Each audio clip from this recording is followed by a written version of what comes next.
So we're gonna do an A-level K-map question. So what is a K-map? A K-map is a method used to simplify logic statements and logic circuits. So in this question, we first highlight which inputs give an output. So which inputs gives an output of 1. So we know this first line gives an output of 1. Also this third line. So this line and this line. And then write the Boolean expressions for the truth table as a sum of products. The sum of products are the ones that gives a 1. So these, this, and this. So the way we write the Boolean expression is where we first write the input.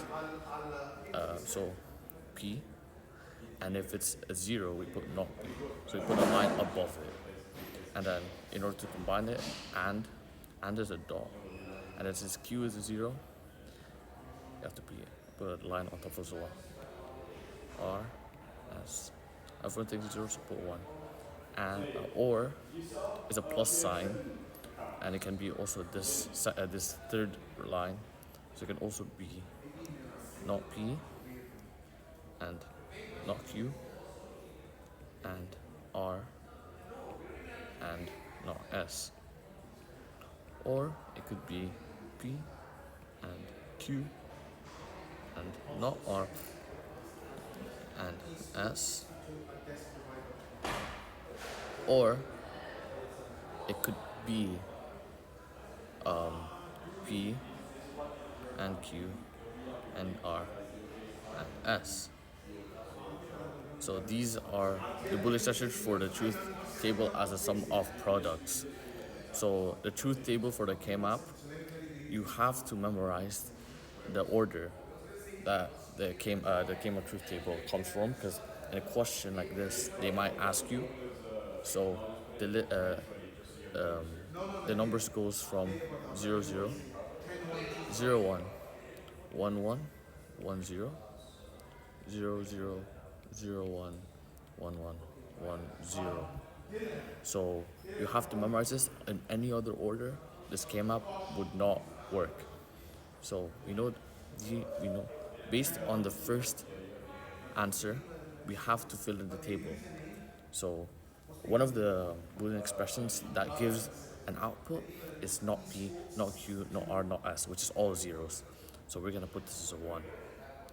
And then another Boolean expression that gives an output is not P, not Q, R, and S, which is gonna be 0, 0. So you look at the first row, and then R is 1. So look at the 1, and then S is 0. So this would be a 1. And then P, Q, P and Q, and not R and S, which is 0, 1, 1. So we look at the third row, and then not R. So we look at the first one, which is 0, and then 1, which is this, and then the last one be here, and then the rest we fill out with zeros.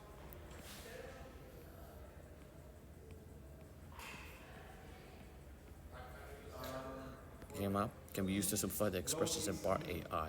Draw loops around appropriate groups of ones in a table to produce an optimal sum of products. So when we're drawing loops, we have to remember 2, 4, 8 rule, which means that the ones can only be in groups of 2, 4, and 8. Nothing less, nothing more. And they can do a wraparound. So in this case, as you can see in these two are essentially a group. You can wrap around that. And the other group you can see is this. But in other cases, in other questions, they can be like this. You can imagine that this is a 1, and this is 1, and this is 1, and this is 1.